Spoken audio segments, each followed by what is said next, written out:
When Connor arrived at the gas station, he exited the car with a speed that surprised even him. He took a few quick steps, almost at a run, before turning back towards the car. Under the garish sodium lights of the service station, the little blue sedan looked a sickly greenish gray. It looked squat and malign in its stillness. The little throbbing headache at the base of his skull seemed to diminish with every step, and he began to catch his breath. He took the phone from his pocket and raised it high into the night sky, waving it from side to side like a signal flag. Nothing. The signal meter defied him by remaining empty, not even a flashing roaming message. Connor scowled at the little phone and thrust it back into his pocket. He glanced around at the station. 2 solitary pumps and a closed convenience market. An isolated island of pale yellow light in the dark of the North Carolina forest. The silhouettes of the trees bit sharply into the starry night sky, surrounding him like a ring of teeth. The grating hum of electricity mingled with the crackling of insects from the woods beyond, drifting into the warm summer night air. Jutting from the side of the shuttered market was a scraped and listed payphone, its metal stalk visibly bent from some long ago impact. Connor approached it, digging for a quarter in his pocket, and gripped the scarred plastic handset. For a moment, nothing happened, and the sense of isolation deepened, like the ground being pulled out from underneath him, and the panic returned. A series of quick clicks bit into his ear, and the dial tone chimed. His fingers felt numb as he dialed. Even at a few hours past midnight, Reynolds answered on the first ring. Yes. Reynolds' rolling baritone was silky and unmarred by the late hour. Who is this? It's me, Connor. He was unable to keep the shaking out of his voice, and he had a sudden urge to look back towards the car, suddenly afraid that it might have moved, or left him there altogether. This isn't the phone that I gave you. Reynolds' liquid voice darkened, almost imperceptibly. It's a payphone. I ain't got signal out here, middle of fucking nowhere. Listen, Ren, Is something matter, Connor? Connor bristled at the mild, calculated condensation in the older man's tone, and inhaled slowly, measuring his next words with caution. Well, shit. I don't rightly know, Ren, but I got a real bad feeling about this. Where are you? Service station. I just got off the freeway. I'm about to head south through, the Tahala. What's the matter, Connor? Like I said, there's something fucked up about this one. I didn't like the guy I picked the car up from. Don't like whatever it is that's in the trunk. Now, I know this might sound stupid, but it's giving me a headache. I feel like I could smell it, but I know I can't. Something just feels rotten about it. And I mean, rotten. There was a long silence on the other end, and Connor knew that Reynolds was unmoved. Even as Connor said the words, he knew how stupid it sounded. Connor, the old man said at last, we've worked together for a long time. I like you, but you've never given a shit about what you deliver. What's the strangest thing that I've had you carry? The heart, Connor answers without hesitation, seeing the white styrofoam cooler steaming with ice, strapped in the front seat like a baby's car seat. Yes, and you also once delivered several pounds of heroin. Did you know that at the time? No, not until after the fact. Because it's better that way, isn't it, Connor? Reynolds paused, the smooth rhythms of his voice already calming the younger man. It's better if you don't know. The man you picked the car up from, in his own way, is as trustworthy and reliable as you are. Now I understand why you might bristle at him, given his unfortunate-looking visage, but he's just like you, a trusted contractor, and discreet. I implore you both for your discretion. Do you understand what I'm saying, Connor? Yes, sir. Good. I think you understand why I'm offering so much more for this delivery, and why it has to be late at night and on the back roads. See, our client this time has specific instructions, and we're not getting paid to wonder why. We're not getting paid to pry. I understand. It galled Connor. How stupid he'd sounded. How stupid he'd been, panicking and calling Reynolds late in the night. I know you do. And I know this one is odd, son. I do. I hope you believe me when I say that it makes me as uncomfortable as it makes you. I'd do it myself, but no one is as good as you. I'm smart enough to know when to trust the best. Oh, thanks, Ren. No, Connor. Thank you. Now, get back on the road. When you drop off the car, the client will have his own men to take care of the package. And then you could sleep, and you won't have to work for a year.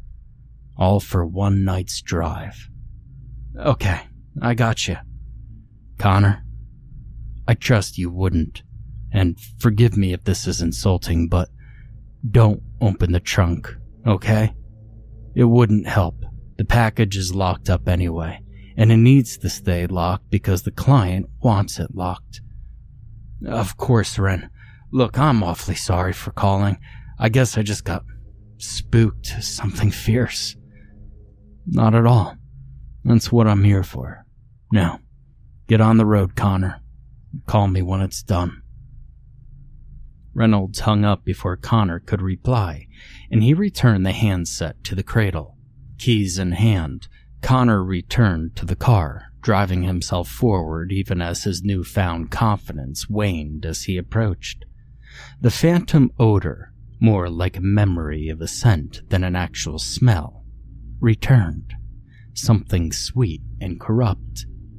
As he turned the key to start the engine, the gentle pain in the back of his head returned, rising slowly. He gritted his teeth and pulled out of the service station. The Nantahala National Forest closed around the 2-lane road, and the darkness swallowed the service station behind him. Connor tried to focus on the destination, the route laid out, the starry sky outside, anything but the trunk. It worked for a few minutes. Connor's blood coursed with caffeine and a tiny dose of some high-grade speed, just enough to keep him awake, but still, after a half hour on the dark road, his eyes began to flutter. At first, they simply felt dry, and he battered his eyes to wet them, but they began to stay closed longer, seeming to stick at the zenith of each blink. The tires hit the yellow reflectors of the center line, and with a slick jolt of adrenaline, he realized he'd been drifting. Ahead, the headlights illuminated 100 yards of road and picked out reflectors for another 100. The glowing dots chased out in front of him like tracer bullets, outpacing the lit road and marking his path into the darkness. They curved upward ahead, signaling a rise in the road before it could be seen. Connor focused on the reflectors, letting them swim by him like the gentle dripping of water. He watched the phantom line of glowing points dip and rise with the road, and then, with numb disbelief, watched it whip upwards, above his line of sight, twisting skyward. Connor thought absurdly of a sharp upward rise, wondering if the car would take such a steep ascent. Then the line whipped like a snake, striking across the night sky, and his foot struck the brake with all the force that his terror could muster. The car slid to the right, and he corrected, pulling back onto the road and jerking to a halt. From the trunk there was a hollow and dull thumping noise, and Connor's heart surged. Ahead, the road was perfectly flat, the yellow reflecting lights fixed back in reality. With the car no longer in motion, Connor's guts sang to him to leave, to flee into the relative safety of the dark woods. His hands clutched the steering wheel, bloodless in their intensity. From the trunk came another small thud, and Connor's heart seemed to stop. Connor was out of the car before he knew it, the keys rattling in his grip. The fear had become something like a manic curiosity now. If he could simply see the thing in the trunk, he could move on, could start driving, could do another line and stay awake long enough to dump the fucking thing and just sleep. The trunk opened with greased efficiency. The smell caught him first. It was the phantom smell from before, but now it felt cloyingly real, clinging to his nostrils. Smell of putrid meat. Dead dog in the hot summer road, burst belly and cloudy-eyed rot. He gagged, choking on the intensity. When he blinked the tears from his eyes, he could see what was inside, but could not understand at first. Shiny emergency blankets, silvery on one side and gold on the other, reflecting the trunk's meager light, were wrapped loosely around a large man-sized bundle. Connor's hands were peeling back the metallic sheets before he had time to think. The drive to know almost painful, even as his mind screamed what he already knew. He was carrying a corpse. Beneath the first shining layer was a woolen army blanket, sodden in black and oily fluids. The smell was even stronger now. Connor debated, briefly, stopping there. But he reached out and peeled back the blackened sheet, feeling the wet fluids adhere to his slender fingers. The corpse was naked to the waist and horridly disfigured. One arm ended in a shredded stump, an unmistakable bruised and pierced field. A buckshot wound patterned the gray and sunken chest. The head was cracked open, one hand-sized chunk of skull, clotted and matted with thinning gray hair laying next to it. Black and rotten teeth grimaced through a frozen rictus of pain. One dull, dark eye stared up at him. Around the neck was a black leather collar, cinched tight against the molted gray skin. What looked like metallic wires and delicate filigree curved across the leather, tracing a circuit board-like design. At the clasp was a small metal box where the wires met and joined, encircling a small green LED light that winked rhythmically. Connor stared, disbelieving for some time. The silent forest around him, and his eyes held fixed on the corpse, the dead hobo with an electric collar in the trunk. He wanted to be angry. He knew he should be terrified, but it simply didn't make sense.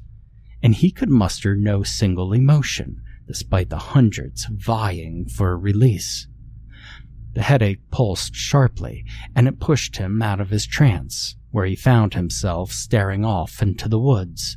He shut the trunk after wrapping up the body and wiping off his hands. He found himself back in the driver's seat, staring ahead at the flat road, his breathing oddly calm. He was tired again, and the nameless dancing fear was far at the periphery. It was simple now. He had to deliver the car. That was all there was to it. He sped against his own rules and instincts, taking the forested roads with reckless velocity.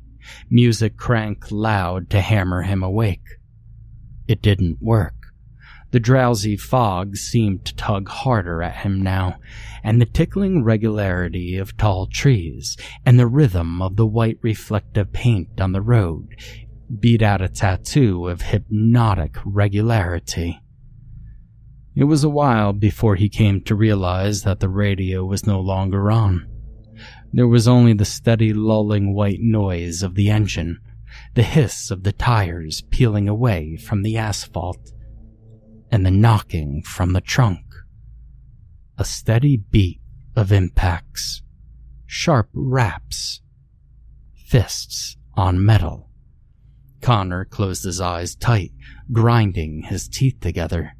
The headache took on a new pitch, a sudden sharpening, and a chill spread across his body. He pressed the accelerator as if he could speed himself bodily away from the trunk and its cargo, but he felt it speeding with him, pursuing him with a matched intensity. When he opened his eyes, his heart leapt into his throat. The forest was gone. He was on a 4-lane highway, but the terrain was foreign to him. He resisted the urge to stop sharp again, tried to quell the hammering in his chest, but he couldn't settle the panicked animal desperation. Everything was wrong. Despite the massive road, he was the only driver in either direction. There were no road signs, no mile markers. He'd lost time on long drives before, but he always stayed on course, coming out of the trance precisely where he wanted to be. And he'd never been lost. Connor knew every thoroughfare and backwoods trail for 100 miles in every direction. But he could not tell where he was. The clock on the dashboard proclaimed that he'd lost mere minutes. He'd been a dozen miles from any road of this size. It's not fair, he thought, and then repeated it again aloud. His voice was pinched and thin, a child's protest. It's not possible. The unbroken field, the blacktop and reflective plastic and paint rolled away beneath him and beyond. The trunk was now silent, but still lingered malignant behind him. He grabbed the telephone beside him and flipped it open. But nothing. Connor only had one course of action that he could see. Take the first exit, find another service station, reorient, deliver the car.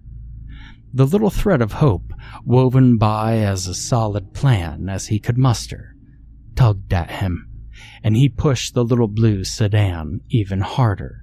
Together, driver and passenger hurtled down the road. He felt a surge of elation as up ahead an orange sign broke the monotony of the phantom freeway. It resolved from the gloom as he approached, tall black letters reading, "Roadwork ahead." It wasn't what he had hoped for, but it was a change, and something to break the impossible blankness of the unknown road. Ahead, the left lane was blocked off by a sloping lane of bright orange traffic cones, pushing Connor one lane over. The lane continued, disappearing into the dark. Connor strained to see the lights and hear the sound of construction vehicles, the late night shift adding a fresh layer of tar. Nothing. The line of cones veered again, blocking off the next lane. Connor merged with it, feeling his hopes sweep away into the dark. The line moved again, forcing him into the far right lane. And finally, as he understood it would be before he even saw it, the plastic traffic cones blocked off the last lane, and then the shoulder.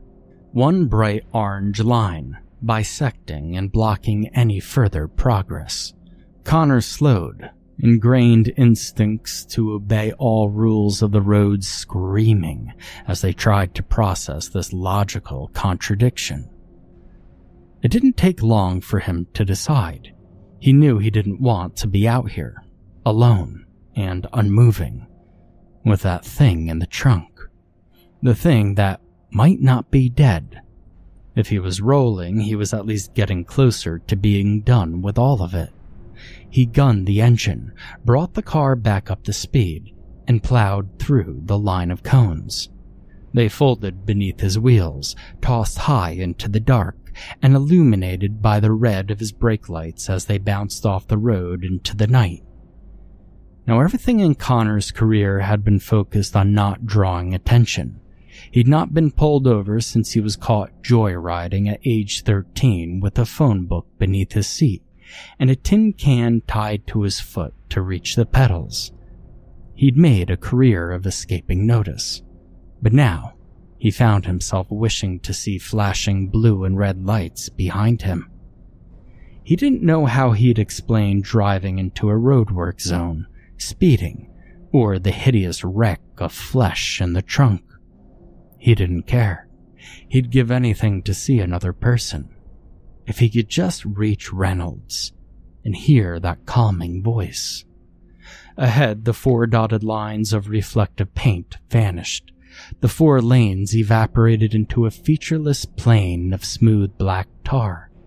Connor felt empty, beyond shock. Hot tears welled up into his eyes.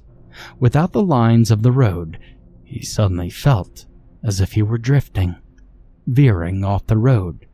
Impulsively, he turned sharp to the right.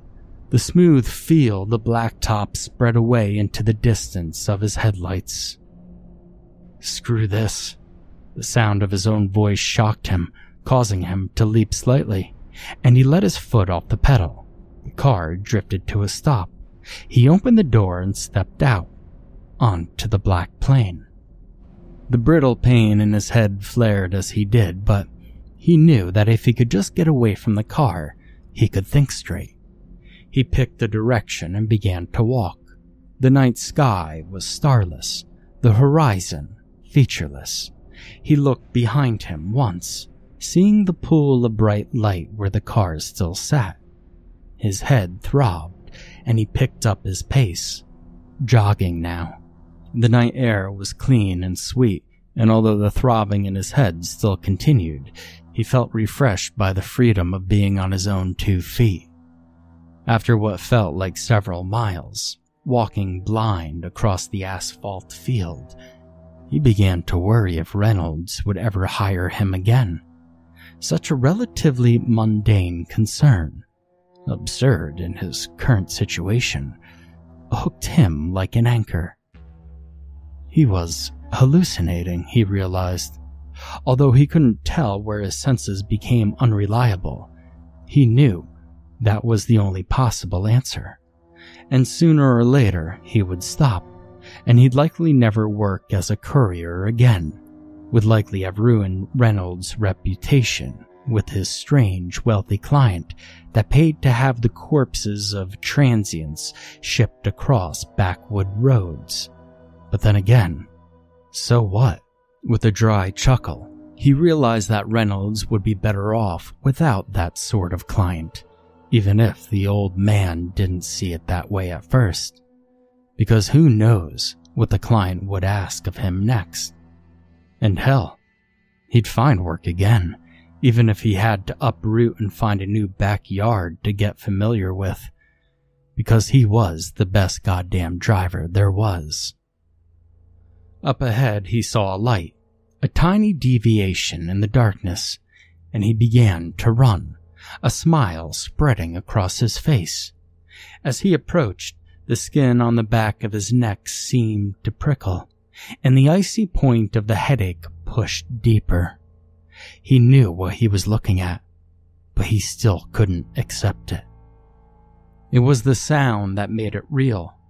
The engine he heard first, then the other sounds. The chirping ring of his cell phone on the front seat, the bleating of the car's open door alarm, and then at last, the steady tapping from the trunk. He didn't want to look at it. He wanted to turn away and run off into the dark forever, rather than confront the car and its evil cargo just a few feet in front of him, when it should be miles away. He picked one errant thought out of the confused and desperate whirlwind of his mind. The phone. It was ringing. He pressed in closer to the car, feeling its presence like a thick fog, blacker than the darkness around it. It seemed to yield to his incursion, allowing him to shut off the engine and grab the phone. He clicked the phone open and pressed it to his ear, trying to ignore the noises from the trunk. "Hello?" He he whispered into the receiver. "Connor?" It was Reynolds' voice, but something was wrong. The sharp, precise diction, the smooth tone, some indefinable quality was gone. "Connor? Listen to me." "Oh, Jesus, Ren, I think I'm in a lot of trouble." "Did you unlock the package?" "Hell no, sir, but I don't think that matters." "You have to check. As long as it's still locked, nothing else matters." "I don't think I can look in there. I think it's still alive." "Connor, you must." Connor felt the heat rising in him again, the paralyzing anger at the absolute bullshit unfairness of it all, and he yowled wordlessly at the sky before shakily approaching the rear of the car. He slid the key in, fingers trembling uncontrollably, and swung the trunk open, and the smell smacked him in the face. But it had changed. The rot had gave way to some predator musk that put Connor's hair on end. The silver blankets were shredded and pushed aside, and the thing inside was almost unrecognizable. The shredded arm was now a thin and reedy limb, pink and newborn with too many jointed elbows. The buckshot wound was almost invisible, and Connor watched in horror as one of the few remaining holes disgorged a small lead ball before closing up around it. Both eyes stared out at Connor, one shrunken and glistening, but filled with malevolent light. It grinned, revealing not the black and rotted teeth he'd remembered, but a shark's grin. Connor found himself on his back, not remember falling, scuttling feebly away from the car. The headache was suddenly gone, and a confusing flood of stimuli crashed against the beachhead of his senses. He was still in the woods. The car was pulled off to the side of the road. In the sudden painless clarity, the broken parts of the last hours fell into place. He remembered opening the trunk the first time, seeing the body. He remembered stripping the collar from the corpse, tossing it into the woods. He remembered wondering why he'd done it, even as his fingers closed around it. He remembered forgetting. He remembered wondering why he'd found himself staring off into the woods. He still couldn't find his footing, could only crawl away from the open trunk, the thing now rearing upward, silhouetted by the small light of the trunk's single bulb. One of the two long limbs, with the impossible joints, slid out, a spider emerging from a drain. The phone was still in his hand, and he saw, without any real surprise, that it was still searching fruitlessly for a connection. He tossed it away, using his hands to pull himself upright. But it was out now, crouched and waiting, its dark eyes flickering in the moonlight. Connor raised himself slowly to unsteady feet. The thing mirrored him, extending to its full and horrid height, the bloody scrapes of pants clinging to its pale and now unmarked frame. Disgorged of its hideous cargo, the little car now looked like sanctuary, like hope, like freedom. But the thing stood between him and any chance of escape. It leaned forward toward him, the shark teeth glistening with spit. Connor began to laugh, a hopeless and mournful sound, his limbs locking in fear as it reached out for him, its spider-legged hands curling around his arms. Its touch was cold, and the knobby fingers felt like the tightening of vices. And the thing laughed with him.